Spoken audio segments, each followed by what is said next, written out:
Bueno, muchísimas gracias más bien a ustedes, a Don Roy, Alejandra y bueno, Rosemary que no está acá, por la invitación y gracias a ustedes por haber hecho el esfuerzo por venir y sobre todo por interesarse en este tema.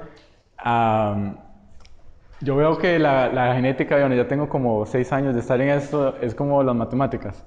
O sea, es útil, pero como todo mundo como que está como, no, no me gustan mucho las matemáticas.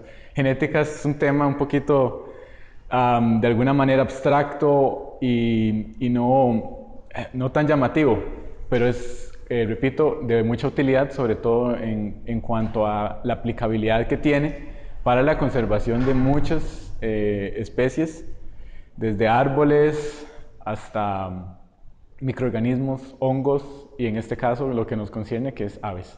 Entonces, la presentación que les vengo a dar es sobre cómo podemos integrar los conocimientos que se han generado en genética desde las últimas 2, 3 décadas en la conservación de la avifauna, sobre todo bueno, a nivel mundial y haciendo una reflexión final en nuestro país y cómo está el estado de la investigación genética en Costa Rica. Entonces, muchas gracias y cualquier duda, cualquier comentario, por favor, levantan la mano o me avisan, sí veo, sí. Entonces, me avisan, por favor, si tienen alguna duda, si hay algún término que no se entiende bien o algo por el estilo, es mejor hablarlo, ¿verdad? Y discutirlo antes de seguir para que se entienda mucho mejor. Ok, vamos a comenzar viendo este halcón, perdón, sí, este halcón muy bonito que habita en la isla de Mauricio. Esta isla está en la costa este de África, es un poquito separado de la isla de Madagascar. Es una isla que fue colonizada por Francia y bueno, este halconcito vive solamente en la isla de Mauricio. Se llama el cernícalo de Mauricio, es del género Falco. En los años 1700 y antes del 1700, o sea, antes del periodo de colonización, existían entre 200 y 350 individuos en la isla. Si ven que es una isla pequeña, eso es un tamaño de población bastante adecuado, siendo regulado por factores completamente naturales. ¿Qué pasó?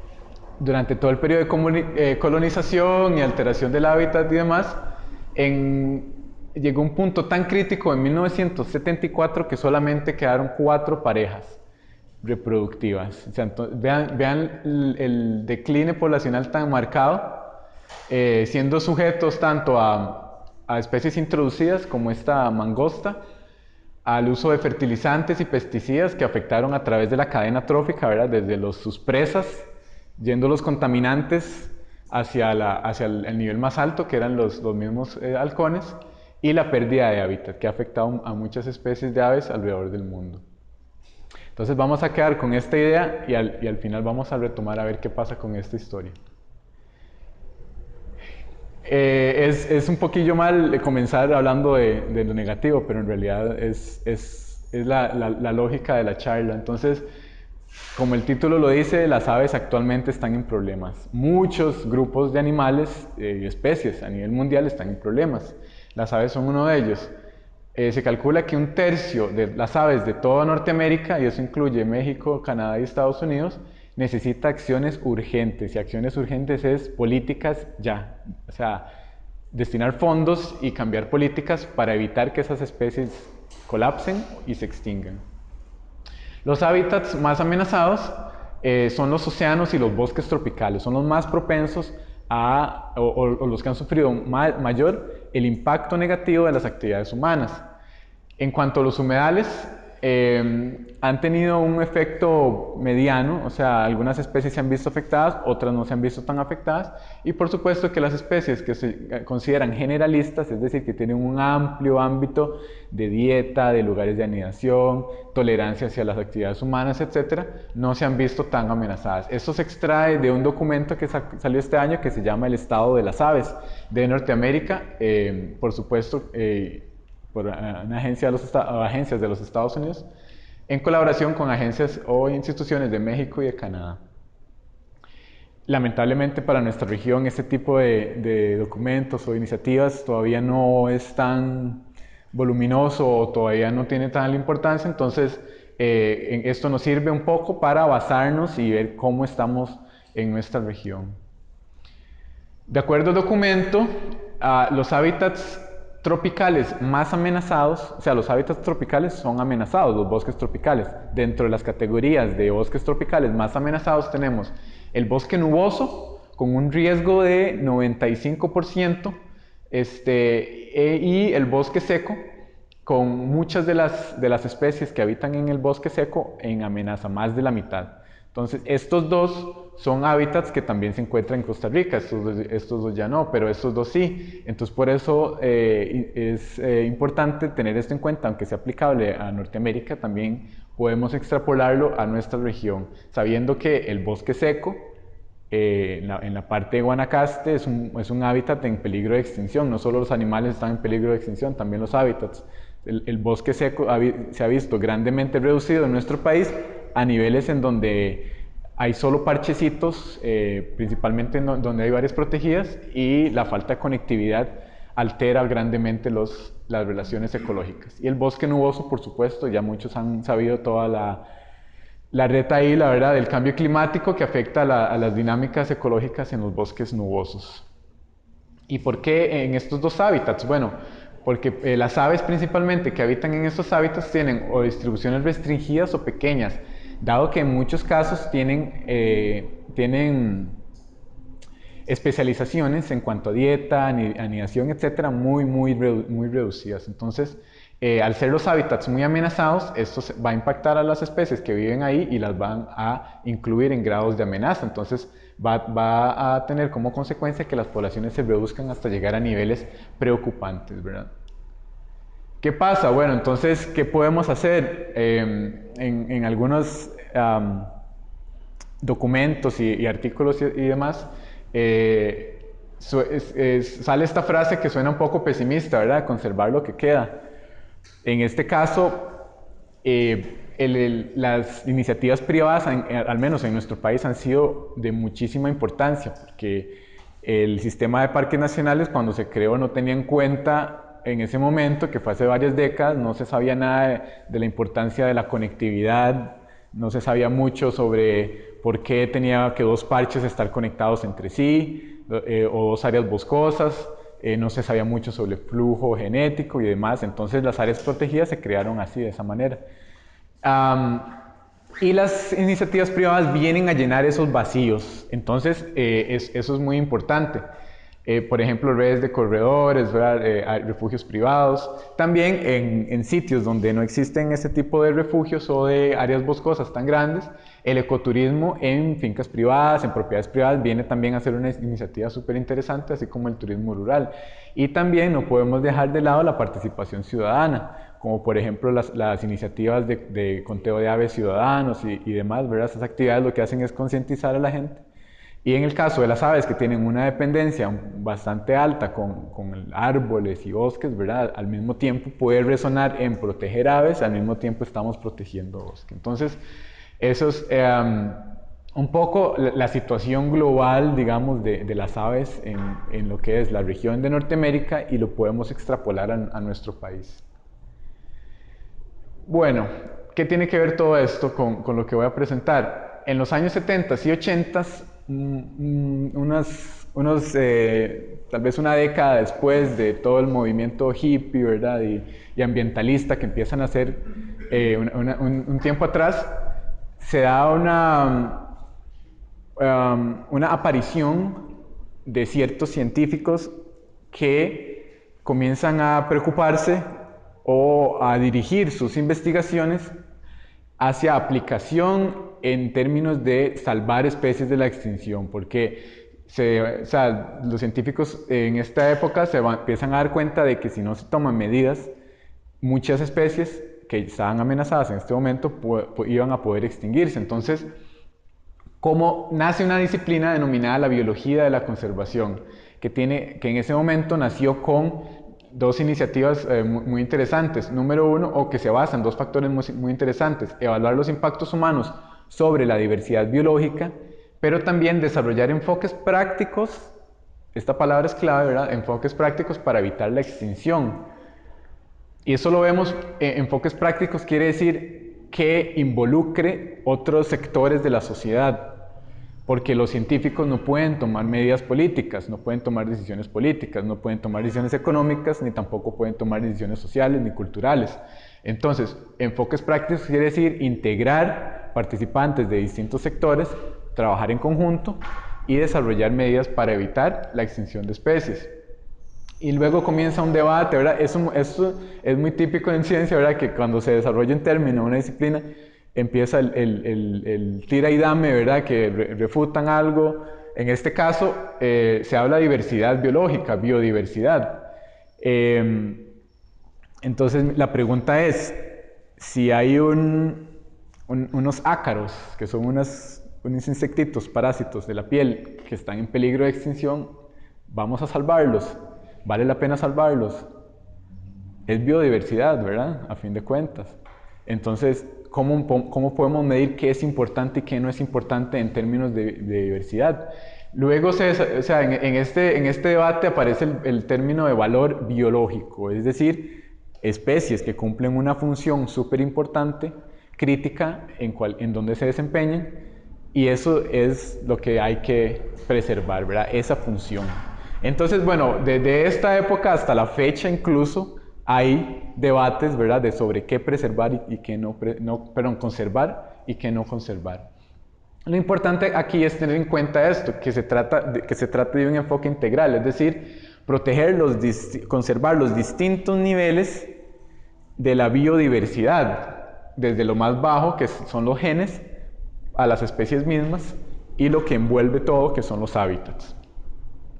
Y como subproducto de la biología de la conservación, que luego viene a convertirse en uno de los pilares importantes, después de un poco de debate también, nace la genética de la conservación a finales de los 80, la cual consiste en evaluar cuáles factores genéticos inciden en el riesgo de extinción. Entonces ya es algo más dirigido. Sabemos que hay especies se ven afectadas por factores antropogénicos, que el ser humano, las actividades, viene a incidir, ¿verdad?, en el riesgo de extinción, pero cuáles específicamente factores de la genética de las especies y de las poblaciones inciden en mayor o menor riesgo de extinción. Y sobre todo esta parte, esto no se puede dejar de lado si se habla de genética de conservación, no de genética pura, sino genética de conservación. ¿Qué manejo genético? ¿Cómo podemos manejar la variabilidad genética, la estructura genética o el flujo genético para minimizar el riesgo de extinción? Entonces, esta disciplina se va a encargar de estas cuestiones. En los años 80, sí, en los 80 comienza una revolución tecnológica en cuanto a técnicas moleculares, es decir, técnicas para estudiar el ADN o el material genético de diversos individuos y de diversas especies, incluido el ser humano. Por supuesto que esto tiene mucho que ver con medicina también, porque muchas de las terapias se desarrollan con base en la investigación genética. Y yo diría que principalmente en ese sentido, ¿no?, enfocado en el ser humano, y luego se refleja hacia la vida silvestre y hacia demás organismos. Lo que pasa es que a partir de los 90 la tecnología empieza a avanzar muchísimo más rápido, eso lo hemos visto en nuestra vida cotidiana. Y nada más para poner un ejemplo de cómo ha ido cambiando la tecnología en torno a la genética, la secuenciación del genoma humano, es decir, toda la información genética que tiene un ser humano, en el 2004 sucedió eso. En ese momento costó $3 millones a la empresa que lo desarrolló. Se fue mejorando la técnica, abaratando los costos. Entonces en el 2008 bajó a $200,000, en el 2010 $50,000. Para el 2016 estamos hablando que la secuenciación de un genoma no necesariamente humano, puede ser el genoma del perro, puede ser el genoma de una mosca, todo el ADN, ¿verdad?, de algún organismo, puede costar $4,000. Entonces vean cómo la tecnología ha ido avanzando, abaratando los costos. Esta empresa, Illumina, recientemente ha declarado que quiere secuenciar el genoma, o cualquier genoma, de lo que quieran, a 1,000 colones. Es decir, si tienen un poco de muestras de sangre de un yigüirro, pueden enviarla o pueden utilizar una máquina de estas y conocer toda la secuencia del ADN, todo el ADN. ¿Y para qué sirve esto? Bueno, para diversos estudios.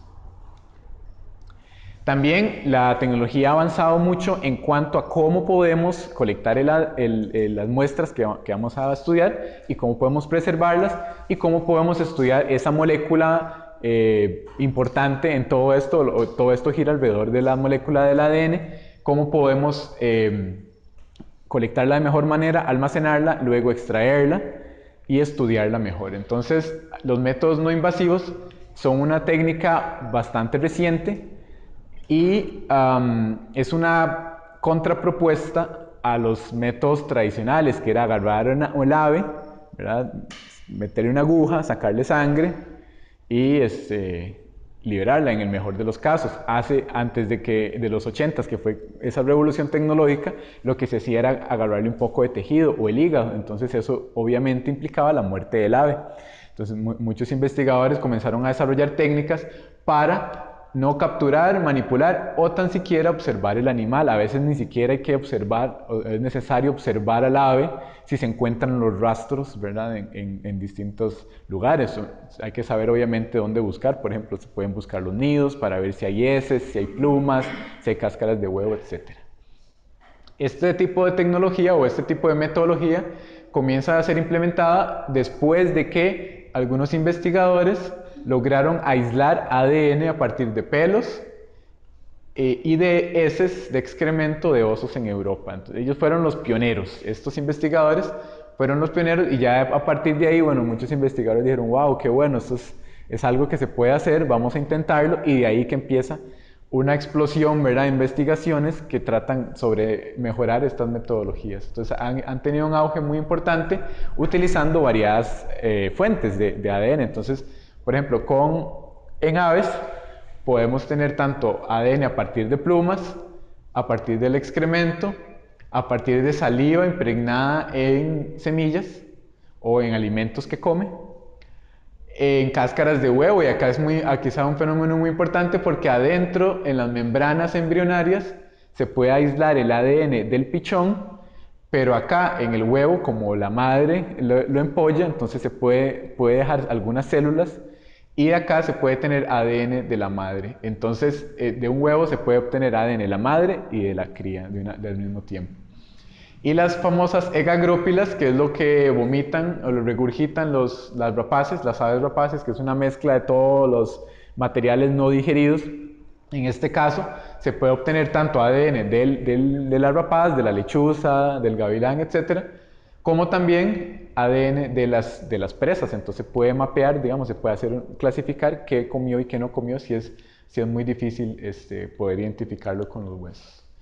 Las ventajas de este tipo de métodos es que la colecta es relativamente fácil, es simplemente caminar y buscar, saber dónde buscar, pero es simplemente caminar y recolectar. No hay que atrapar nada, no hay que colectar nada, no hay que usar redes ni nada. Entonces es bastante fácil.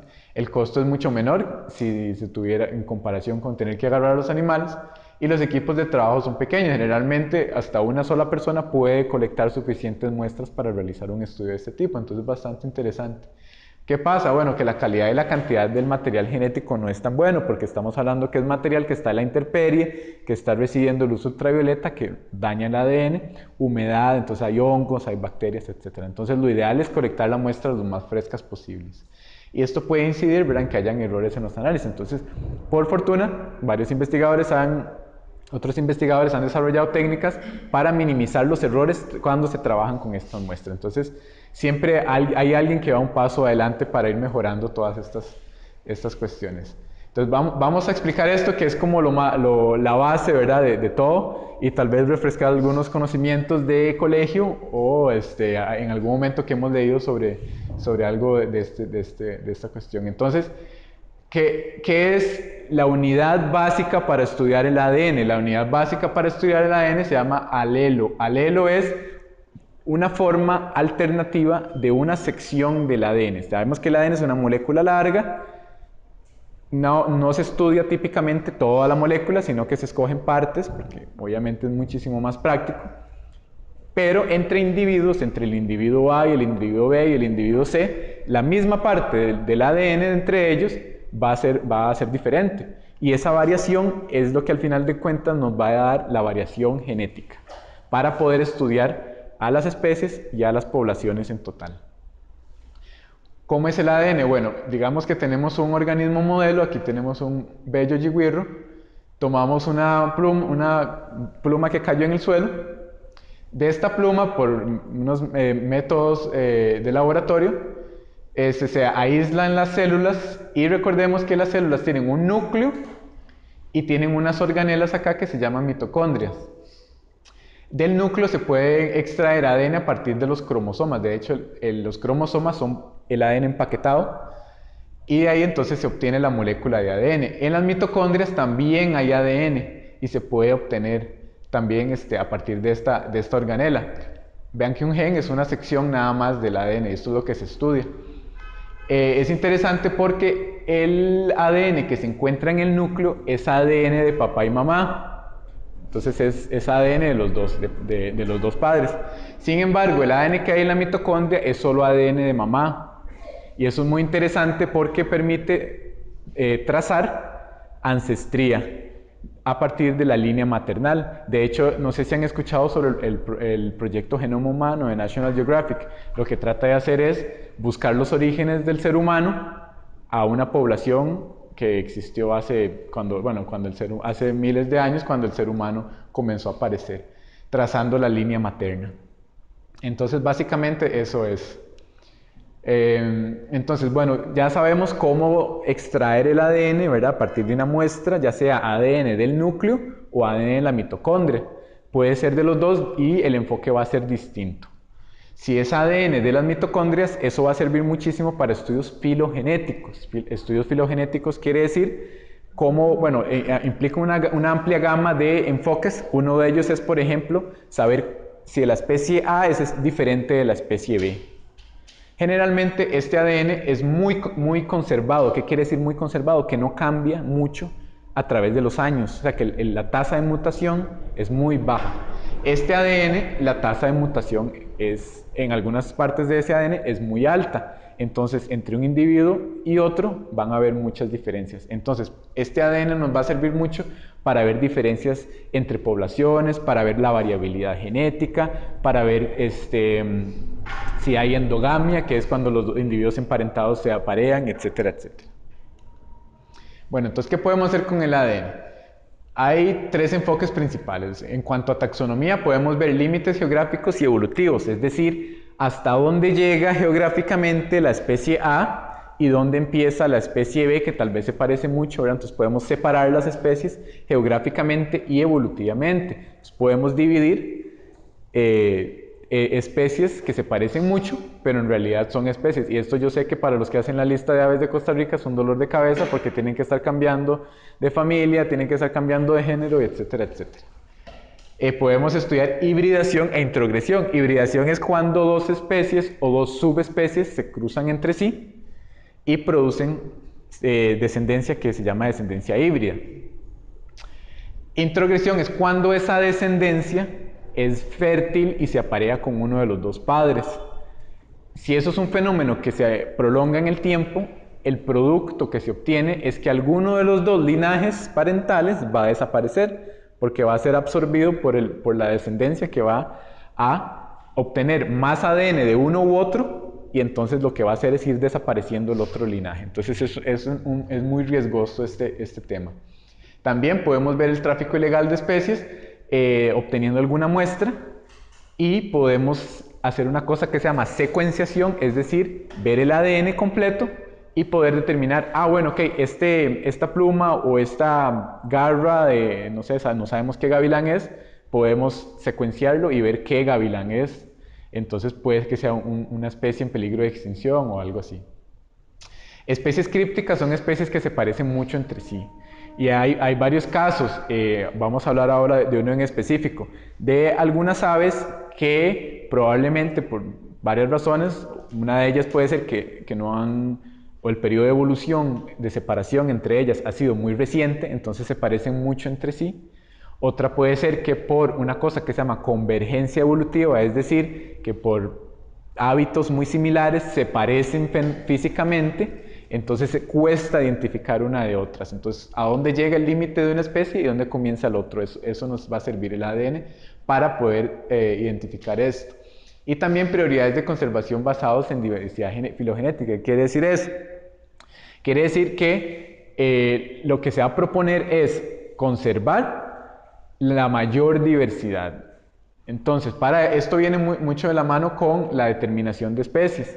Entonces, por ejemplo, hay ciertas familias que han cambiado a otras familias, ¿verdad?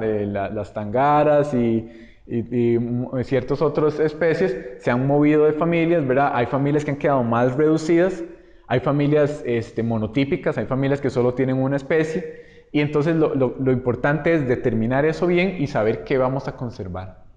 En el caso de poblaciones y de metapoblaciones, metapoblaciones son poblaciones que están separadas, pero que forman parte de una población, o sea, que se puede considerar una población grande, pero está dividida como en subunidades.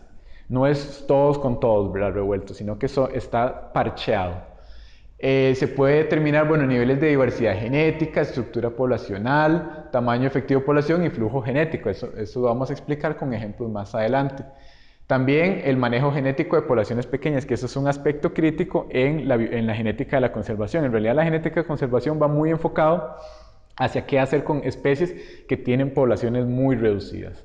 Por ejemplo, el javirú en Costa Rica, ¿verdad? Que tiene una población súper reducida y necesitamos investigar si hay factores genéticos que lo pueden afectar adversamente. Hay otras especies, ¿verdad? Que no sabemos mucho, como por ejemplo ahora siempre se me viene en mente la garza esta, la gamia, que no se sabe casi nada, es muy secretiva, no sabemos ni siquiera cuántas hay, el tamaño poblacional probablemente sea una especie de poblaciones pequeñas, entonces sería una prioridad para conservar genéticamente. También, bueno, conectividad y aislamiento entre poblaciones. Vamos a ver si se puede determinar si tenemos dos poblaciones que por alguna razón están separadas, podemos determinar si hay flujo genético entre ellos. Esto sería muy interesante porque entonces nos permite determinar, por ejemplo, rutas de migraciones, por ejemplo, altitudinales o por ejemplo, geográficas de Caribe a Pacífico, etcétera, etcétera. Poblaciones candidatas para ser fuentes en liberaciones, ¿verdad? Tal vez si lo que se quiere es dar un manejo en el tema de reintroducciones o cría en cautiverio, entonces se puede determinar cuáles poblaciones tienen mayor variabilidad, tomar algunos individuos, criarlos y liberarlos. Esto obviamente en un caso muy, muy específico en donde se requiera ese tipo de manejo específico para salvar a la especie. Y también, eso es muy interesante, la relación entre transmisión de patógenos y movimientos de aves. Esto lo voy a hablar ahora con un ejemplo más adelante, pero también las aves juegan un papel fundamental en la transmisión de algunos agentes patógenos que pueden afectar poblaciones enteras y poblaciones vulnerables de aves.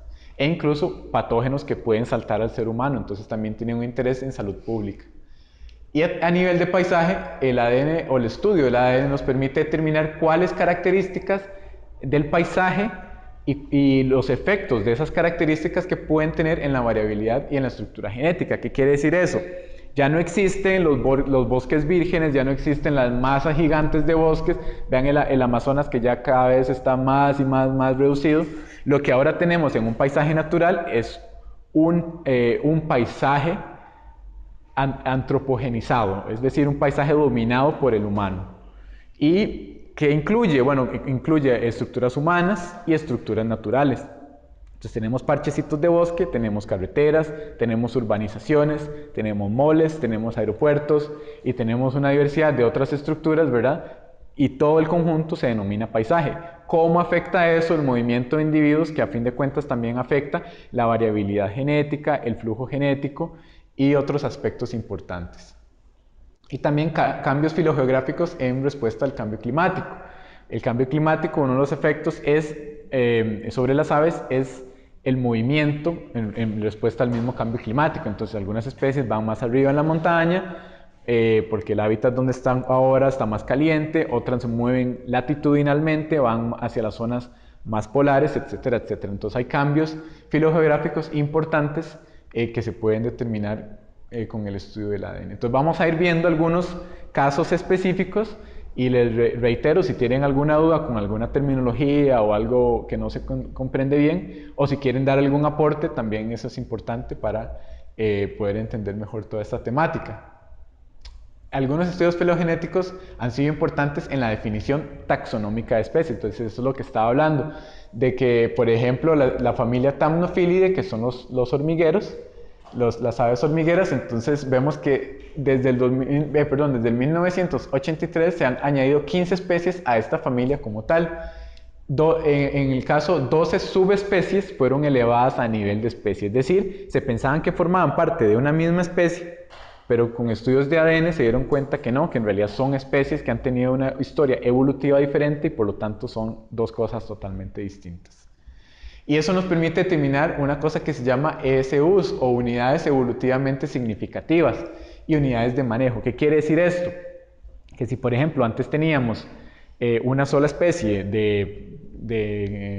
no sé, de Hypnopitis o de algún hormiguerito, y que era bastante abundante en las llanuras del Caribe, etcétera, etcétera, y se estudia una población un poquito aislada y se da cuenta que es otra especie totalmente distinta con un rango súper reducido, esa especie va a tener un enfoque de manejo totalmente distinto, porque va a ser una población pequeña, va a necesitar muchísimo más recursos, otras políticas para poder proteger y conservar mucho mejor esa nueva especie que se logró identificar. Y lo importante, ¿verdad?, es juntar todas las evidencias posibles, porque también es importante analizar, por ejemplo, cantos, analizar plumaje, analizar hábitos y juntar eso con la información genética para poder determinar con verdadera certeza si en realidad podemos separar las especies o no, o si siguen siendo una misma cosa. Caso que si no me equivoco fue algo parecido con el Buteo nitidus, ¿verdad?, que se separó en base de canto y plumaje, ¿verdad?, y también ya luego se hizo el estudio genético y se determinó que eran dos especies distintas. Este es un caso súper interesante, los tapaculos, ¿verdad?, ese es el nombre que se le da a este grupo de avecillas del sotobosque. Entonces, Citalopus, vean qué interesante, en el 1970 se reconocían 10 especies de este género, para el 2016 salta a 40 o 45, teniendo la mayor diversidad, ¿verdad?, en la cuenca amazónica y en la parte de los Andes. Y bueno, pues por esta partición y nueva identificación de especies. Como dos casos, bueno, inclusive de este género, se dieron cuenta que en realidad hay dos géneros. Entonces este Citalopus pasa a ser algunas especies del género Citalopus, otras especies del género Eleoscitalopus. Entonces incluso hasta a nivel de género se hace la separación. Y ven qué interesante, esta especie, que se consideraba solo una, se reconocen 3 especies crípticas, que si se hace el estudio de ADN y se logra demostrar que se pueden separar, entonces ya esta no sería solo una, sino ya pasaría a formar parte de 3 especies distintas.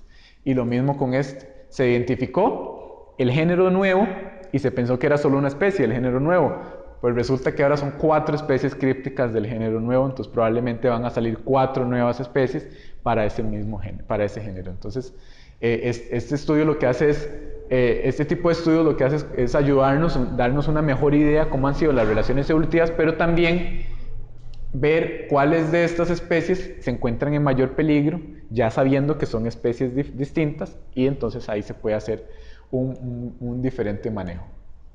Esta especie de Polioptila que habita en los Estados Unidos, en el sur de California, se pensaba, ¿verdad?, que era una subespecie, pero se determinó que no es una subespecie, sino una especie como tal. La otra subespecie, incluso hasta se le cambió acá el nombre específico y se separaron totalmente. ¿Qué pasó? Que esta, a diferencia de la otra especie, está más amenazada por el desarrollo urbano y por lo tanto ha habido una gran cantidad de recursos invertidos para poder conservar esta especie. Entonces, ¿qué nos hace entender todo esto? Que nos ayuda, nos aclara mejor el panorama para poder priorizar. Esa es la palabra clave, priorizar qué conservar y qué no conservar. O bueno, sí, en realidad hay muchos recursos que se destinan a especies y en realidad no la meritan tanto, por decirlo así. Entonces, lo ideal es priorizar, incluso en escenarios donde los recursos son súper limitados, como por ejemplo en nuestro país. También los estudios filogenéticos, ¿verdad?, nos ayudan a ver unidades especiales de conservación.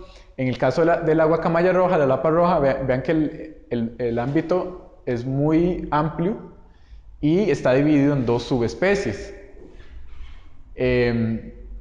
Esta subespecie, la de Centroamérica, está súper amenazada porque en esta región en donde se logra determinar que existe, hay una fragmentación muy importante del hábitat. De hecho, en El Salvador ya está extinta esta subespecie. Entonces, en esta zona, esta subespecie ha tenido tal presión del ser humano que incluso en el acta de especies amenazadas de los Estados Unidos, solo esta subespecie está metida como en peligro, esta otra subespecie no. Entonces ven cómo, digamos, delimitar, saber cómo se delimitan nos ayuda a también en políticas, ¿verdad?, de conservación e influye de manera significativa. En cuanto a estudios filogenéticos, también otra aplicación es en los estudios de hibridación, y de esto hay bastante. De hecho, bueno, un estudio muy importante que sería bueno aplicarlo es estudiar la dinámica de los momotos en el área de la cordillera de Tilarán, del electrón platyrhynchum y el electrón carinatum, ¿verdad?, que parece que naturalmente son dos especies que hibridizan y producen descendencia que no estoy seguro, pero me parece que es fértil, si no me equivoco. Entonces eso hay que tener un poco sería muy bueno realizar un estudio a ver cuáles son los alcances de ese patrón, ¿verdad?, reproductivo. Como les digo, puede ser que el tiempo de especiación sea muy reciente y todavía no hayan terminado de separarse evolutivamente, y todavía hay, ¿verdad?, un remanente que todavía se siguen reproduciendo entre sí, pero habría que verlo bien. Y estudiar el ADN, estudiar los patrones genéticos, va a poder determinar y dilucidar cuál es el verdadero patrón que está afectando o que está incidiendo en esa especie. Veamos este ejemplo. Muy interesante. Este Himantopus, los dos son de Nueva Zelanda. Este Himantopus está críticamente amenazado, las poblaciones súper pequeñas, muy en riesgo. Este no. En la naturaleza hibridan naturalmente, como en el caso de estos momotos. ¿Qué pasa? Que no presenta introgresión, porque las hembras que nacen son infértiles totalmente, y la mayoría de crías que nacen son hembras. Entonces en realidad no se da un efecto de introgresión importante cuando hibridizan naturalmente. Se pensaba entonces antes de que se supiera esto, antes del estudio genético, como se veía que hibridaban naturalmente, entonces la estrategia de manejo iba enfocada en eso. Para salvar a esta especie, metamos de esta para que se reproduzcan entre ellos y esta especie se pueda salvar. Pero como se dieron cuenta de que no hay introgresión, no hay crías que puedan ser fértiles, entonces se desestimuló esta medida de manejo. Entonces es mejor adoptar otras políticas para poder salvar a esta especie. También, como les había comentado, otro uso de la genética es en estudiar las dinámicas poblacionales en cuanto a estructura, ¿verdad? Y cuáles estructuras de paisaje o estructuras geológicas, también geográficas, pueden restringir el flujo genético y separar poblaciones. En el caso de la lapa, ¿verdad?, en nuestro país es un claro ejemplo de cómo podemos determinar, incluso con evidencia genética, cómo podemos determinar si las poblaciones, podemos determinar que son dos poblaciones separadas que son genéticamente diferentes. Eso no quiere decir que son subespecies ni especies, ¿verdad? Son dos poblaciones en donde no hay flujo entre ellas. Entonces podemos determinar eso, pero viene la pregunta: ¿eso sucede porque el ser humano ha alterado el ambiente o ha sido siempre así? Entonces, estudiando más a fondo los patrones genéticos nos podemos dar cuenta de eso. Entonces, en el caso de la lapa, esta población que se encuentra acá en el Pacífico Central, genéticamente es diferente o diversa de la población del Pacífico Sur. Entonces, cuando se hizo este estudio, se pensó inicialmente, en los años 60, anteriormente se dio una deforestación muy grande en nuestro país, hubo muchos cambios a nivel de paisaje y a nivel de cobertura boscosa, Entonces, probablemente acá este espacio, acá sin hábitat, o sin aparición de las lapas, probablemente fue respuesta a la deforestación, a la alteración del hábitat, etc. Eso fue lo que se pensó inicialmente y que eso causó la diferenciación entre las poblaciones. Pero analizando más a detalle la información genética de los análisis, se dio cuenta que en realidad no era así, sino que esto es un patrón evolutivo de muchos años atrás. Es decir, cuando las guacamayas comenzaron a colonizar Mesoamérica a partir de Suramérica, empezaron a movilizarse. Una vez que se formó el Istmo, ¿verdad? Entonces empezaron a subir muchos grupos de animales, entre ellos los citácidos, en este caso las guacamayas. Probablemente acá se asentó una población que luego continuó algunos individuos colonizando otras áreas de aquí para arriba, al resto de Centroamérica, pero se fueron quedando como en parchecitos, sin contacto entre ellos. Entonces se dio cuenta de que en este caso la estructura genética, es decir, la separación de poblaciones, era más histórica y no reciente como inicialmente se había comprendido. Entonces fue muy interesante. Acá vamos a ver que es el caso en donde las alteraciones antropogénicas sí han tenido un efecto. Por ejemplo, está la Cetophaga chrysoparia. En los sitios de reproducción en Norteamérica hay una marcada estructura genética, dado que hay tanto poca dispersión entre los sitios reproductivos y los hábitats reproductivos son muy específicos, requiere cierto tipo de bosque.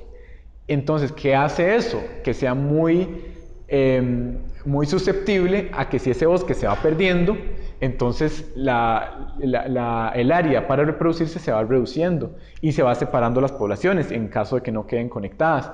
Entonces, esta especie sufrió mucho, o está sufriendo mucho, porque el hábitat, que es muy específico, se va viendo fragmentado y por lo tanto las poblaciones se van separando cada vez más sin tener flujo entre ellas, lo cual impacta en que no haya tanta variabilidad genética, lo que va a tener como consecuencia que probablemente le sea más difícil adaptarse a los cambios, tanto cambio climático u otros cambios antropogénicos.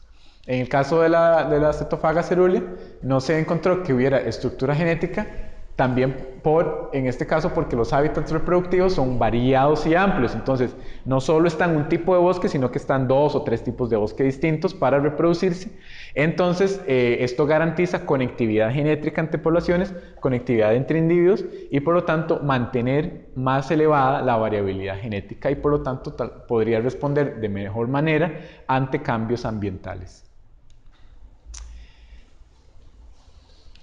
También, bueno, el estudio de la genética poblacional nos permite acoplarlo con los estudios de dinámicas poblacionales, es decir, cómo se comportan las poblaciones en sus hábitats, cómo se mueven, dónde están, etcétera, etcétera. Entonces, por ejemplo, en el caso de las metapoblaciones o poblaciones que se encuentren aisladas unas de otras, se puede incorporar la genética con otro tipo de estudios y tratar de acoplarlos para comprender mejor las dinámicas. Vamos a ejemplificarlo con esta ave en Norteamérica, en donde los datos genéticos, es decir, se tomaron muestras de varias poblaciones y se analizó el ADN y se determinó que entre las poblaciones ese ADN era bastante parecido. ¿Qué quiso decir eso? Bueno, que había flujo de genes, o sea, los individuos podrían estarse moviendo entre poblaciones. Sin embargo, estudios de telemetría, es decir, ponerles un radiocollar y marcar por satélite dónde se están moviendo los individuos, con estas mismas aves determinó que no hay un movimiento tan marcado fuera de sus áreas de las poblaciones. Entonces, ahí hay una incongruencia, ¿verdad? En este caso específico, por ahí leí que se le dio más pelota, ¿verdad? Se le dio más interés a los datos de telemetría y por lo tanto se determinó, ¿verdad? Que las especies que las poblaciones había que protegerlas individualmente y no como un todo, como lo decían los datos genéticos, ¿verdad? Entonces ahí, bueno, las políticas también a veces se van por un lado u otro. En este caso de este Caradrius alexandrinus, también en los Estados Unidos, los datos genéticos determinaron que había flujo de genes igual, ¿verdad? Entonces, entre poblaciones diferentes, distantes, parecía, ¿verdad?, que los individuos estaban moviéndose de un lado a otro, compartiendo genes, etc. Sin embargo, los datos de anillamiento, ¿verdad? Cuando se atrapan, se les pone un anillito para ver dónde se están moviendo. La idea es soltarlos con el anillo y luego atraparlos por allá para ver el anillo que tiene un número, entonces registrar el movimiento a través de distintas zonas. Este estudio determinó que el movimiento era mínimo, es decir, casi no salían de sus áreas. Igual a este patrón, ¿verdad? Entonces, de nuevo, se decidió ¿cómo se llama? Conservar las poblaciones separadamente y no como un todo. También, bueno, en la parte de genética poblacional viene implícito todo lo que es la parte de reintroducciones o de cría en cautiverio y reintroducciones, o también lo que se conoce como traslocaciones. Traslocaciones es mover uno o varios individuos del sitio A y pasarlos al sitio B. Entonces, todo eso se conoce como movimientos asistidos, entonces en realidad sí tienen una aplicación y en algunas áreas, en algunas regiones del planeta, han servido muchísimo para ayudar en la conservación de ciertas especies. Pueden ayudar a suplementar poblaciones pequeñas o en decline. ¿Qué quiere decir esto? Que, por ejemplo, si tenemos una población de javirú que está restringida al área de barra honda, palo verde, y que no tiene posibilidad de salir de ahí, que está muy restringida por los humedales, etcétera, etcétera, y los números de población son excesivamente bajos, casi cayendo a un nivel en donde ya la población no se puede salvar, se pueden traer javirus de otras localidades, introducirlos ahí y así tratar de que la población crezca, que se mantenga al mismo tiempo una variabilidad elevada para que el javirú se pueda salvar. ¿Verdad? Es un ejemplo hipotético, no estoy diciendo que eso es lo que hay que hacer, porque primero hay que hacer el estudio para poder determinar si eso es lo que va. También permite restablecer poblaciones en sus ámbitos originales, como este ejemplo de esta ave, que en el Reino Unido fue cazada, se perdió su hábitat, etc. Ahora hay un plan súper grande con mucho presupuesto para restablecer zonas donde anteriormente existía y al mismo tiempo introducirlos en esas zonas para que se establezcan poblaciones. Eso es muy, muy interesante porque la idea es no solo que vuelva ahí, sino conservarla a largo plazo. En realidad es una estrategia a nivel de Europa muy, muy grande que se llama Haciendo Europa Salvaje de Nuevo y que incluye un montón de especies, como por ejemplo el bisonte, el lobo, los linces, etcétera, etcétera. La idea es liberarlos en zonas que ya están restauradas, que ya han sido restauradas, con la intención de que vuelvan a sostener poblaciones. En caso de esta ave, en el Reino Unido fue así. Y también establecer poblaciones en nuevos sitios. Esto es un poquito riesgoso porque no sabemos si los sitios donde vamos a mover a las aves, a los individuos, reúnen las condiciones que necesita esa especie. Entonces, por ejemplo, especies que tienen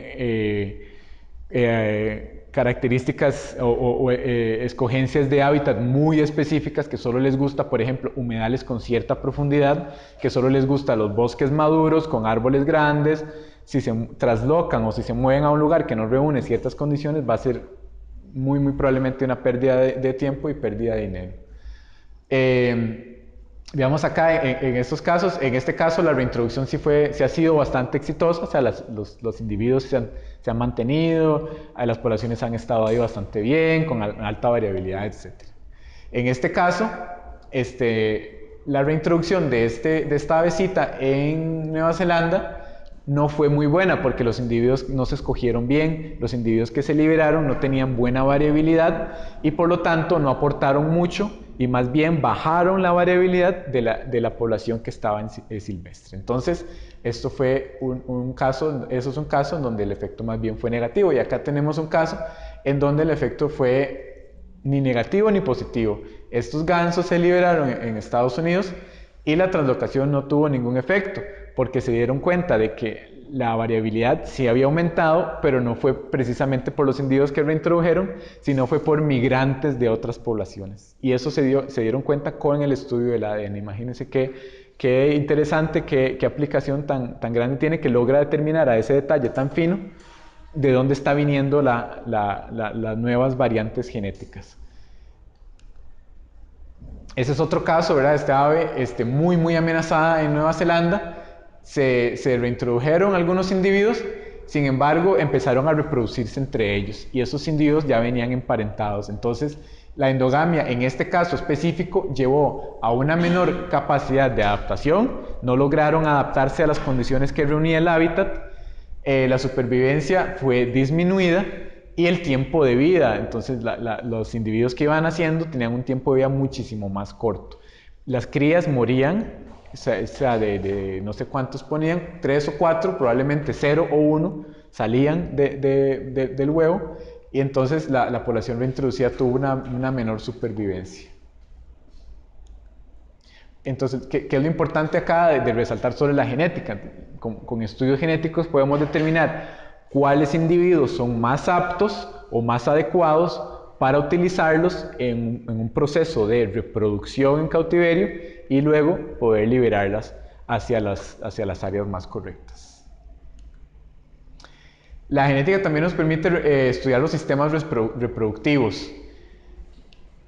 Sabemos, ¿verdad?, que el 90%, la gran mayoría de las aves se consideran monógamas, es decir, que tienen una pareja reproductiva, pero esto no ha sido bien estudiado, es decir, no se sabe si esa pareja reproductiva es la pareja por siempre, no se sabe si esa pareja reproductiva es solo durante la época reproductiva y luego se busca otra pareja, etcétera, etcétera. Esto no está tan bien estudiado. Entonces, la evidencia molecular viene a desafiar este concepto tan tradicional. Por ejemplo, porque cuando se ven, ¿cómo se llama? Se ven publicaciones de esta índole, no se entra a debate, ¿verdad?, otras posibilidades, y entonces se cree que las aves y los periquitos de amor se mueren uno, ¿verdad? Entonces, por ejemplo, en este caso donde se estudió a esta guacamaya en Sudamérica, en 11 nidos colectaron muestras de plumas, entonces determinaron cuáles eran los padres y cuáles eran las crías. De estos 10, en un caso se dio cópula extraparental, es decir, uno de los pichoncitos correspondía genéticamente a la mamá, pero no al papá, o al papá, pero no a la mamá. Tenía ADN de otra lapilla que andaba por ahí rondando. Entonces, desafía, ¿verdad?, el concepto tradicional de monogamia, que no es tan rígido. Entonces, este concepto, ¿verdad?, de monogamia social se empareja o se contrapone a la monogamia genética. Y entonces, se puede considerar que puede existir monogamia social, parejas, ¿verdad? Sin embargo, la ocurrencia de cópulas extrapareja no puede ser excluida de estos sistemas. Y esto prácticamente, únicamente, o no únicamente, pero muy probablemente, sea muchísimo más fácil estudiando el sistema estudiando los patrones genéticos, porque de otra manera sería muy complicado poder determinar, ok, si se está pareando con el macho B, C o D, ¿verdad?, o con la hembra B, C o D. Entonces, la información genética acá es muy importante para poder determinar estos casos tan interesantes. También en el Javirú, que también se consideraba ampliamente monógamo, exclusivamente monógamo, otro estudio comprobó que el 92% de 15 nidos, si la pareja, las crías correspondían a la pareja, en otros casos aislados no coincidían. Y esto, bueno, en este caso del Javirú sí fue coincidente con observaciones de personas, ¿verdad?, que veían que había otro macho por ahí, luego llegaba y así. Las observaciones también han sugerido que los Javirús reutilizan el nido, y esto es muy importante para determinar estrategias de conservación para el Javirú. No podemos olvidar el caso de hace unos años en donde se machetearon unos Javirús, ¿verdad?, ya se sabían dónde estaban los nidos y se los comieron. Entonces, sabiendo que reutilizan los nidos, se puede diseñar prácticas que estén destinadas a proteger exclusivamente los sitios donde anidan. Esto no ha sido comprobado, entonces con información genética se podría comprobar que sí, efectivamente, año tras año utilizan el mismo nido, entonces protejan esos nidos. El término conectividad migratoria es importante también en el estudio de la genética, o más bien el estudio de la genética es importante en cuanto a la conectividad migratoria.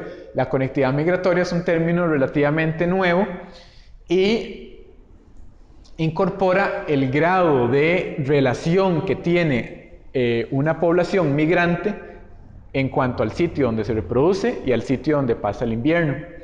Ok, entonces, si en los sitios donde se reproducen la gran mayoría o la totalidad de esos individuos viajan juntos hacia una misma área, hay una conectividad muy fuerte. Entonces, por ejemplo, si esto es Texas y esto es Costa Rica, y la población viaja de Texas a Costa Rica a los mismos lugares durante el invierno siempre, entonces ahí la conectividad migratoria es muy fuerte. Cuando hay poblaciones de Texas, de Arizona y de Florida, y todas estas viajan a Costa Rica, entonces la conectividad ahí es débil. De igual manera, ¿verdad? Vean este caso acá, por ejemplo, acá en esta zona costera de los Estados Unidos, acá hay una conectividad muy fuerte para el Caradrius, entonces acá hay una conectividad migratoria muy fuerte. Acá en Florida no, la conectividad migratoria es más débil porque hay individuos que están viniendo de otras zonas y todos se juntan en el área de invernada. Entonces no se reproducen porque es el área de invernada, pasan el invierno juntos, nada más. Pero lo que sugiere esto con datos de telemetría, ¿verdad? Es que están viniendo de diferentes lugares y se rejuntan acá. Acá no, acá es la misma población que viene y se asienta acá. Entonces, ¿cómo se puede determinar eso? Bueno, con muchas metodologías. Una de ellas es, como lo ven acá, ponerles radiocollares que emiten una señal de GPS, como la del celular, y ir trazando cómo se movilizan a través del espacio hasta donde lleguen. Entonces podemos ver espacialmente, visualmente en un mapa dónde se están moviendo. Otra técnica es usar una cuestión que se llama isótopos estables. Entonces la idea es que en diferentes regiones geográficas las moléculas, ya sea de hidrógeno, de nitrógeno y demás, que ingieren las aves cuando se alimentan del alimento, ¿verdad? Cuando se alimentan de pasto, se alimentan de invertebrados, etc., asimilan las moléculas y las moléculas existen en diferentes patrones en las diferentes regiones. Entonces, la idea es, ok, se atrapó este animal acá, se determinó que los isótopos son más abundantes de hidrógeno, por ejemplo, ese isótopo que tenía es más abundante en esta región. Entonces ahí se puede trazar, ¿verdad?, de dónde están viniendo y hacia dónde están yendo. Y la otra técnica es la técnica molecular, pero esa es un poquito más difícil porque se necesita estudiar los patrones genéticos aquí y acá para poder determinar, ok, están viniendo de esta población hacia Costa Rica. Eso se ha hecho en algunos casos, pero es un poquito difícil porque necesita esta información aquí. Nada hacemos con colectar animales o colectar muestras en Costa Rica si no sabemos, ¿verdad?, de dónde podrían estar viniendo. Entonces la idea es tratar de identificar si, ok, en Estados Unidos, digamos que él llega hasta Costa Rica, en Estados Unidos existe aquí, aquí, aquí. Entonces se podría determinar, se podría tomar muestras aquí, aquí y aquí, ver los patrones genéticos, lo más probable es que se diferencien, y en Costa Rica ver a cuál corresponde. Entonces ahí se podría hacer el enlace. Ok, genéticamente se parecían a esta población de aquí, están viniendo de aquí. Entonces ahí ya se puede determinar una conectividad migratoria. Y lo más interesante es cuando se juntan todos los datos. Ya ahí el volumen de evidencia es casi irrefutable, entonces se puede determinar, vienen de acá y de acá, y eso puede ayudar incluso a políticas de conservación ya extrafronteras. Entonces se puede informar al gobierno de los Estados Unidos, ok, estamos recibiendo esta ave que viene de Texas y en Texas el hábitat está muy, muy mal. Tratar, ¿verdad?, de mejorar el hábitat ahí para que en Costa Rica no se vean impactadas esas aves. También en cuanto a conectividad migratoria, es muy interesante el análisis de los movimientos de patógenos. Entonces, para ejemplificarlo, ¿verdad?, entonces tomaron muestras de este pato y se determinó que tenía cepas de gripe aviar de distintas zonas geográficas que se podían separar, ¿verdad?, por zona geográfica. ¿Qué quiere decir esto? Que a lo largo de su trayectoria migratoria fue colectando distintas cepas y en realidad está actuando el pato como un amplificador o un dispersor de un agente patógeno que puede ir de una zona A a una zona B. Normalmente no lo haría, necesita algo que le ayude, en este caso el pato le ayudó a movilizar diferentes cepas hacia diferentes zonas. Entonces fue muy, muy interesante. La genética nos puede ayudar a estimar la abundancia. ¿Cómo es esto? Bueno, ¿cómo sabemos cuántos Javirus hay en Costa Rica? Entonces se hace conteos, ¿cuántas lapas? Bueno, se hacen conteos y se cuentan cuántas se ven, ¿verdad? Y así. En algunos casos se atrapan individuos, se les coloca una marquita y se liberan. Entonces, durante un periodo de tiempo se colectan individuos y se registra el número. Ah, ok, este ya lo habíamos tenido, lo vamos a registrar de nuevo. Eso se conoce como una recaptura, cuando se liberan con una marquita y luego lo vuelven a capturar el mismo individuo. Eso se llama recaptura. Esto se utiliza en una fórmula matemática para estimar el número de población. Obviamente es imposible saber cuántos individuos hay en una región geográfica, es imposible. Entonces lo que hace eso es estimar, basado en un número pequeño de individuos marcados, podemos predecir con esta fórmula matemática cuál es el total o acercarnos hacia el total de la población.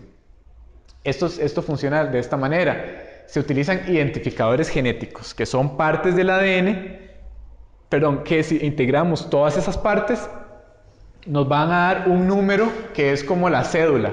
Entonces, no sé si está muy pequeñito acá, pero bueno, tomamos una muestra de plumas, por ejemplo, extraemos el ADN, y por ejemplo, el individuo A tiene estos números acá para esta parte del ADN, tiene estos dos números acá para esta parte del ADN, y así. Entonces vean que estos dos números para esta parte del ADN son distintos que estos dos números para la misma parte del ADN del individuo 2, y también son distintos los dos en conjunto que del individuo 3. Entonces lo que vamos a hacer es ir juntando todas las diferentes partes del ADN y ir viendo todos estos numeritos que provienen del análisis del ADN, y lo que vamos a ir haciendo es como un número de cédula. Entonces, por ejemplo, ¿quién tiene cédula 1? ¿Verdad? Los que nacieron en San José. Entonces aquí tal vez muchísimos tenemos cédula 1. No sirve un número para separarnos. Ok, cédula 1-1. Bueno, tal vez ya menos tienen cédula 1-1, pero todavía hay algunos que sí tienen cédula 1-1. Si cogemos todos los números de la cédula, todos vamos a tener un número individual. Ninguno se puede repetir, porque para eso es el número de identificación de la cédula, ¿verdad? Para identificar personas. Entonces es exactamente lo mismo.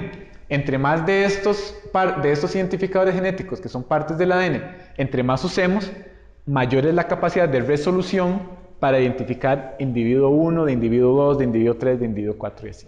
Entonces, ¿qué nos sirve esto? Veamos este caso.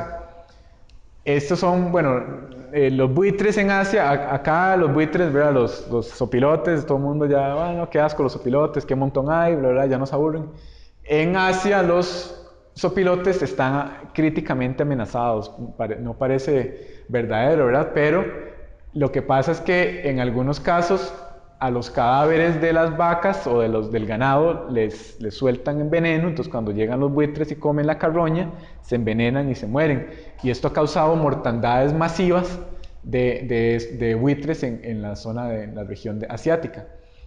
En este caso en particular, este buitre, en los 80s, vean qué increíble, era la rapaz más abundante y tuvo un decline del 99% de la población, principalmente por factores humanos, ¿verdad? Y otros factores estocásticos ahí, como los tifones y otras cuestiones.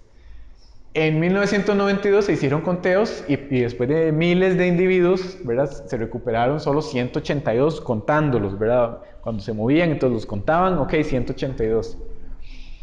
Un estudio de una investigadora estadounidense utilizando más de 3.000 plumas. Esto hace ya varios años, estamos hablando del 2009, 2010, por ahí. Llevaba 1.000 analizadas, probablemente ya haya analizado todas, pero para este momento, en donde tenía un tercio de todas las muestras analizadas, había identificado más de 200 individuos, mucho más de los que se identificaron con conteos.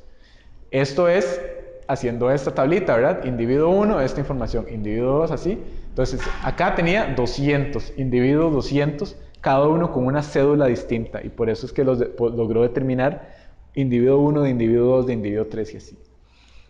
Entonces esta herramienta se vuelve súper útil para también complementar y reforzar los datos de los conteos. Tal vez han escuchado del barcoding. El barcoding es identificar molecularmente una especie en particular. Entonces, no sé si han escuchado el nombre de Daniel Jansen. Bueno, Dan Jansen tiene la idea, ¿verdad?, de hacer una metodología de barcoding en donde usted agarra una muestrita de algo que no sabe qué es, lo pone en una maquinita y es tal cosa. O sea, una hojita, árbol tal. Esa es una visión muy futurista que, bueno, ya se ha visto un montón de cosas que pensaban que eran futuristas, probablemente sí se logre hacer, pero en eso consiste el barcoding, es en tomar una muestra de no sabemos qué es y que por medio de un análisis genético nos determine es esta cosa. En este estudio, en un estudio que se hizo en Japón, la policía de esta ciudad le entregó a un laboratorio un set de plumas que habían decomisado o habían encontrado en un lugar donde sospechaban que había tráfico ilegal de especies. Obviamente los policías no sabían qué tipo de plumas eran ni de qué individuo. Entonces los llevaron a un laboratorio genético para que las analizaran y pudieran determinar de qué se trataba. Entonces se desconocía el origen, lógicamente. Y no se pueden identificar solo por coloración, porque todas eran rojas. Tenían unas leves diferencias, pero todas eran rojas y no se sabía. Se hizo el estudio, bueno, sí se sabía que eran de guacamaya, ya por lo menos ahí se podía filtrar un poquito y tener una idea de qué era. Sin embargo, podían ser de distintas especies de guacamayas, porque hay varias que son rojas y tienen plumas muy similares. Se identificó que todas venían de esta especie. Entonces eso permite refinar un poquito. Ok, esta es la especie. ¿De qué sirve eso? Bueno, para hacer un paréntesis, esto sirve muchísimo porque si se agarra a alguien en esta ciudad o en cualquier otra parte de Japón o lo que sea, con guacamayas rojas y no tienen los papeles, algo así, o son de dudosa procedencia, se toma una plumita de esa ara Macao, se compara con estas que ya se habían identificado y si hay emparejamiento total, entonces ahí está, ¿ok? Esta lapa fue metida aquí ilegalmente, es producto del tráfico ilegal, va para la cárcel. Y entonces esto se ha utilizado muchísimo, sobre todo en productos derivados de animales. Por ejemplo, qué sé yo, cositas de marfil o de cuerno de rinoceronte o botas de serpientes amenazadas o cosas así. Entonces toma una muestra, se determina, ok, esta especie es amenazada, esto proviene del tráfico ilegal. Entonces pueden haber sanciones para la persona. Y habían unas plumas que parecían híbridas, entonces se determinó de qué especies provenían el cruce y qué cruce era. Entonces, por ejemplo, esta pluma era de lapa roja con lapa verde, esta de lapa roja con lapa azul y amarillo y así. Entonces, esta evidencia probablemente no se pueda conseguir de ninguna otra manera. Es una evidencia irrefutable y una evidencia que se puede conseguir analizando el ADN. Esta es una publicación que salió este año muy interesante. Esta es la región de Veracruz, en México. Y hay un parque natural que se llama Los Tuxtlas, que es una reserva de la biosfera en esta parte de México. Nunca se había documentado acá Spizaetus tyrannus, que es esta ave que vemos acá. Unos guías o guardaparques que estaban por ahí vieron una pluma, no se les parecía nada que hayan visto en algún momento, entonces la recolectaron y se la pasaron a investigadores de la UNAM. Entonces dijeron, bueno, no sé, tal vez les interese qué será esto, no sabemos qué es. Pues resulta que hicieron un análisis de ADN y determinaron que la pluma pertenecía a esta especie, ¿verdad? Entonces, por tratarse de un área natural, es una evidencia irrefutable de que esta especie está presente en esta área y probablemente sea muy difícil de observar en esa región, pero con esa pluma, al haber sido encontrada, ya se confirma, es una evidencia para confirmar que la especie está presente. Y es, como les digo, es una prueba irrefutable porque no puede coincidir con otra especie, ¿verdad? Tiene que ser la misma. El estudio de ADN también nos ayuda mucho en la parte de ecología de enfermedades, y esto es no propiamente del ave, pero sino también de los parásitos o los patógenos que puedan afectarlas. Entonces, bueno, típicamente, ¿verdad? Lo que se hace es sacar sangre, atrapar al ave, sangrar. Sobre todo, bueno, cuando es aves pequeñas, puede que sea muy difícil poder colectar plumas de esas aves.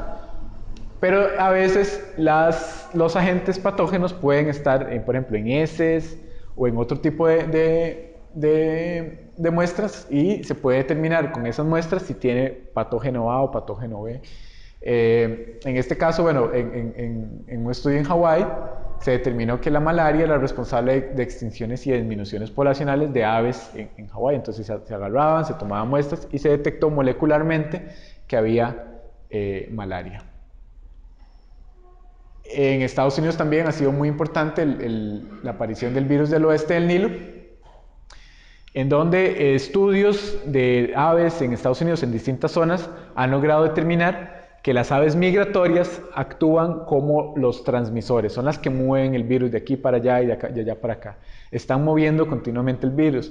Pero un estudio que se hizo hace poquito se logró determinar que las aves generalistas residentes mantienen el virus vivo en ciertas regiones. Entonces, ok, digamos, estamos en una región donde no se ha detectado virus del oeste del Nilo, puede que lleguen algunas aves migratorias, estén ahí de pasada, transmitan el virus a algunas aves residentes, y esas aves que no migran, que están ahí, entre ellas se van contagiando y contagiando y contagiando, y parece ser que las aves generalistas, como por ejemplo los cuervos, los estorninos, que son aves muy generalistas, muy abundantes en los Estados Unidos, logran amplificar de manera muy importante hacia otras aves, pasarles el virus, ¿verdad? Entonces, ha sido muy interesante cómo se ha trazado este virus del oeste del Nilo desde que llega a Norteamérica en 1999. Se ha ido estudiando cómo se ha ido moviendo y dispersando por medio de aves a lo largo del continente. Incluso, bueno, en nuestro país se ha determinado que existe virus del oeste del Nilo en caballos, ¿verdad? Y no estoy seguro si en personas, me parece que sí, pero no en aves, que lo más lógico es pensar que nuestro país recibe aves migratorias, probablemente estén moviendo el virus también, llevándolo hasta acá, y en algún momento salta al ser humano, lo cual es altamente posible. Bueno, no sé si alguno estuvo en la charla de Elena, que explicó su proyecto para detectar herpes virus de citáceos y tuberculosis aviar en lapas silvestres de Costa Rica. Entonces ella expuso cómo, tomando muestras exclusivamente de heces de las lapas, logró detectar la tuberculosis aviar, que es una enfermedad que puede producir mortandad en diferentes aves, solamente con muestras de heces. Entonces es un estudio no solo importantísimo, sino que es un estudio pionero. Nunca se había hecho este estudio y se logró determinar con ese tipo de muestras que existía ese patógeno en esas poblaciones. Entonces con las técnicas moleculares se obtiene esta información tan importante. Vean que en este caso la tuberculosis también está en sangre, pero se detectó también en las heces. Entonces se salta esa necesidad de estar agarrando a los animales, ¿verdad? Y sacándoles sangre, causándoles estrés y demás. Bueno, ya vamos finalizando con cómo está el panorama del estudio de la genética de las aves aplicado a la conservación en nuestro país. ¿Qué pasa? Que la investigación todavía es un poquito incipiente. ¿Por qué? Porque la mayoría de estudios son estudios filogenéticos, es decir, estudios que separar a las especies de aves, determinar subespecies, lo cual, como dije anteriormente, tiene mucha aplicabilidad, pero no se ha usado para ese fin. Se ha determinado, ok, hay subespecies, hay especies, pero falta esa otra parte. Ok, ¿qué pasa con esta subespecie que se determinó, esta especie que se descubrió? ¿Está amenazada? ¿No está amenazada? Podemos categorizarla como una unidad especial para conservación, etc. Todavía falta esa otra parte. O estudios que no tienen una aplicación muy directa, digamos, en la conservación, pero que se han utilizado análisis genéticos para lograr. Y también hay algunos estudios de detección de agentes patógenos, pero solamente en cautiverio. El estudio que hizo Lena el año pasado fue pionero, ¿verdad? En ese sentido, en que no solo el uso de heces, sino también que fueron muestras 100% silvestres. Voy a mostrarles algunos casos en donde se ha utilizado la genética para estudiar a las aves de Costa Rica. Entonces, por ejemplo, este estudio, bueno, acá también no lo resalté, pero ahora me doy cuenta que es importante resaltarlo. Casi que todos, o yo diría que todos los investigadores son gringos. Entonces eso es algo que nos llama mucho la atención. Investigadores, bueno, por años, lo cual no es que esté mal, pero ¿cómo se llama? También es importante que investigadores costarricenses se unan, ¿verdad? Y traten de involucrarse más en estos tipos de proyectos. Obviamente, esta contribución es excelente, esta contribución es muy importante, pero también hay que resaltar que hay un faltante de investigadores costarricenses que estén involucrados en este tipo de cuestiones. Tal vez al haber más investigadores costarricenses o costarricenses participando en estos proyectos, se podría ayudar mejor a diseñar técnicas o a diseñar estrategias de conservación y no que la información quede ahí nada más, sino que se utilice en algo que ayude a la conservación de las aves. En este caso, por ejemplo, se investigó sobre la dispersión de sexos y estructura social de la famosa Calosita formosa, entonces que las hembras no se mueven, son los machos los que van a otras bandadas, etcétera, etcétera. Este estudio también, con esta ave tan bonita, ¿verdad?, del pájaro campana, se estudió los factores genéticos que están involucrados en el aprendizaje del canto. Por ahí ellos hablan un poquito de conservación, pero no se ve como algo realmente que sea fuerte y que involucre a esta especie para la conservación. Pero este estudio sí tenía costarricenses. Bueno, como asistentes. Bueno, no como primer actor, pero se basa básicamente en la investigación de Deborah Hamilton. Sí, en Monteverde. Y Powell, que son presidentes, pero es uno de los pocos totalmente de acuerdo contigo en eso, pero ese estudio sí tiene mucho que ver con costarricenses, por lo menos. Sí, fue muy importante, bueno, en Monteverde, ¿verdad? La participación, gracias, Don Roy, por resaltar eso, en este caso sí. Y bueno, Julio sí colaboró con Donald Kurtzman para estudiar los cantos de esta ave en otras regiones. Entonces ahí sí se ha dado esta interacción. Este otro estudio estudió la fragmentación antropogénica del hábitat en este hormiguero, Myrmeciza exul, y se determinó que tienen implicaciones genéticas, es decir, la fragmentación del bosque separa poblaciones de grupos de individuos y se van diferenciando genéticamente. ¿Qué es lo importante? Que si determinamos que hay diferencias genéticas entre grupos que están aislados, podemos determinar que eso es producto de la alteración humana. Entonces ya ahí podemos, ¿qué se puede hacer? Se puede reforestar, se puede conectar parches. Estamos detectando que hay un impacto. Gracias a la genética estamos detectando a tiempo que hay un impacto sobre las aves. Entonces ahí se desarrollan estrategias. Conectemos parches, reforestemos, etcétera, etcétera. Acá, bueno, Viviana Gutiérrez acá estuvo presente en este estudio y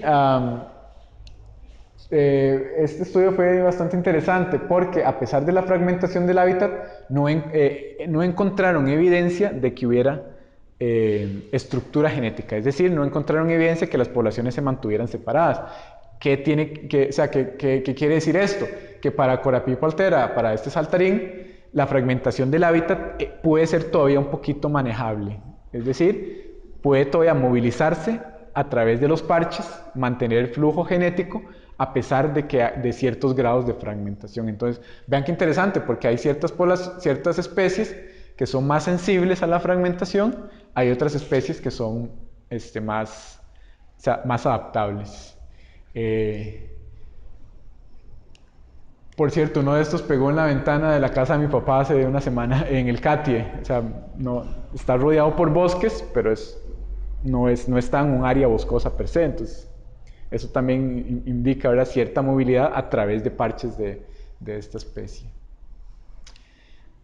Este estudio fue interesante, entonces se evaluaron y detectaron estructura genética en aves de bosque que ellos denominaron como sedentarias, como la Nicorrina leucosticta, Hymenopithis leucaspis y Eucometis penicinata, y determinaron que hay un efecto de aislamiento por fragmentación del hábitat, el caso parecido a este. Y bueno, los que conocen bien esas especies, ¿verdad? Son especies que son de bosque. Tal vez no hemos visto estas especies movilizándose por áreas abiertas o no sé si alguien me corrige en esto, pero mi percepción es que son especies, o lo que se ha visto es que son especies que son muy de bosque y no tienen como esa adaptabilidad o esa movilidad hacia otros parches. Dime. ¿Perdón? ¿Dónde fue? Este fue en la zona sur. Sí, en la zona sur de Costa Rica. Creo que sí, creo que es ahí. Sí, sí, sí. Sí. Entonces, es muy interesante porque, bueno, yo no sé si alguien estuvo reciente en San Vito, pero por ejemplo, San Vito es una región que sí ha tenido bastante fragmentación. Hace un tiempo que fui, sí lo vi como muy fragmentado. Y hay algunos estudios que están como viendo movimiento de aves a través de cafetales y otras zonas. Entonces, estos estudios genéticos son importantísimos para incorporarse con otros estudios, por ejemplo, de telemetría y demás. Ok, ¿qué aplicabilidad tiene la genética ya en el caso específico de nuestro país? Prácticamente la ley lo que indica es que los estudios genéticos son promovidos para proyectos de manejo en cautiverio. Entonces la ley no indica, no sé en realidad si tiene que indicarlo o no, pero indica, o sea, lo que trata de comunicar es que la genética esté involucrada en proyectos cuando se requiere criar especies en cautiverio o manejo ex situ. Entonces, desde 1992 que se promulga la ley de vida silvestre, se determina que es importante la genética en estudios de reintroducciones. Cuando se promulga la ley, esa ley nada más indica es necesario incluir la genética, así, casi que textual lo estoy diciendo. Es súper ambiguo, ¿verdad? Ese concepto, no sabemos a qué se está haciendo referencia, a estructura genética, a endogamia, a hibridación, no sabemos a qué. Para el 2003, que salió la reforma para la ley de vida silvestre, indican que no se puede hacer liberaciones sin la previa evaluación genética. Ya avanzamos un poquito más. Ok, sí es importante junto a la detección de enfermedades, ¿verdad? Poder manejar mejor a las aves que se están, en este caso, que estamos hablando de aves, que se están reproduciendo en cautiverio y liberando. Sin embargo, todavía hace falta reforzar esto, ¿verdad? O sea, la ley lo dice, la puesta en práctica es otra cosa. Y para muestra, de todos los proyectos que hay de lapas, solo hay uno. La lapa roja es la especie que más se cría en cautiverio en Costa Rica. Ni las iguanas, ni otras, o sea, la lapa roja. De todos los proyectos que existen, nada más uno ha tenido la voluntad de hacer una evaluación genética de sus individuos. Y estamos hablando de más de 10 proyectos. Entonces, es verdaderamente preocupante que esto exista, pero que no se ponga en práctica como se debería. Y bueno, ya para finalizar, pues retomemos la historia del gavilán del halcón que hablamos al inicio. Recordemos que en los 70s quedaban muy poquitas, 4 o más o menos, 4 o 6 individuos.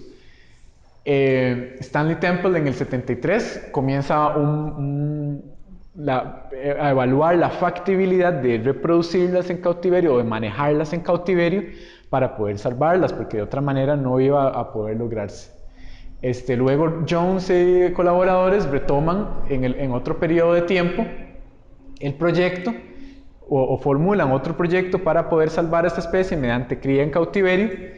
¿Qué pasa? Que tienen mucho éxito en aumentar el número de individuos. Entonces pasa de 4 a actualmente casi 400 halcones que están ahora viviendo libremente en la isla de Mauricio. Estos autores tomaron o colectaron muestras de museo de 1700 o de 1800 y detectaron la variabilidad, o sea, lograron extraer ADN y analizaron la variabilidad genética de esas muestras de hace muchísimo tiempo. Posteriormente tomaron muestras del 2000 o anteriormente del 2000 y compararon. Entonces, ok, ¿qué pasó acá? Aumentó el número de individuos, sin embargo hubo pérdida de alelos. Recuerden que alelos eran las variantes de los genes, las variantes de las partes del ADN. Entre más variantes haya en una población, se supone que esa población va a poder adaptarse mejor. Si no hay tantas variables, si no hay tantos alelos, es muy probable que esas poblaciones no puedan adaptarse a los cambios locales o a las condiciones locales y tengan una supervivencia reducida. Entonces, hubo pérdida de alelos y depresión endogámica. Cuando los individuos se reproducen entre sí, emparentados, acumulan características del ADN que lo que produce es que tengan luego defectos o tengan reducida supervivencia, etc. Es lo que se conoce como depresión endogámica. Pero la buena noticia es que a pesar de que se perdió variabilidad genética, no afectó negativamente en la recuperación de la población. Entonces la historia tiene un final feliz porque se recuperaron los individuos y la genética, aunque se vio un poquito afectada, la supervivencia y la permanencia de la especie como tal no se vio afectada negativamente y entonces se pudo recuperar de manera exitosa. Entonces si tienen alguna pregunta o comentario lo pueden hacer.